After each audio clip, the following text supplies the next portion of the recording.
Shalom. Thank you for joining me. I'm going to read Numbers, chapter 30. And Moshe spoke to the heads of the tribes concerning the children of Israel, saying, This is the word which Yahweh has commanded. When a man vows a vow to Yahweh, or swears an oath to bind himself by some agreement, he does not break his word.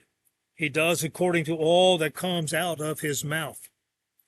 Or if a woman vows a vow to Yahweh, and binds herself by some agreement while in her father's house in her youth, and her father hears her vow, and the agreement by which she has bound herself, and her father has kept silent towards her, then all her vows shall stand, and every agreement with which she has bound herself stands. But if her father forbids her on the day that he hears, then none of her vows nor her agreements by which she has bound herself stand, and Yahweh pardons her because her father has forbidden her. But if she at all belongs to a husband, while bound by her vows or by a rash utterance from her lips by which she bound herself, and her husband hears it, and he has kept silent towards her on the day that he hears, then her vows shall stand, and her agreements by which she bound herself to stand.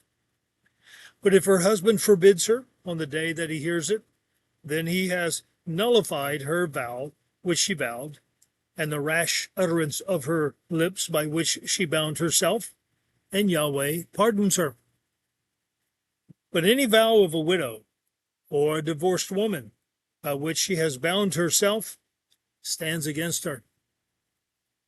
And if she vowed in her husband's house, or bound herself by an agreement with an oath, and her husband heard it, and has kept silent towards her, and did not forbid her, then all her vows shall stand, and every agreement by which she bound herself stands. But if her husband clearly nullified them on the day he heard them, then whatever came from her lips concerning her vows, or concerning the agreement binding her, it does not stand. Her husband has nullified them, and Yahweh pardons her. Every vow and every binding oath to afflict her being, let her husband confirm it, or let her husband nullify it.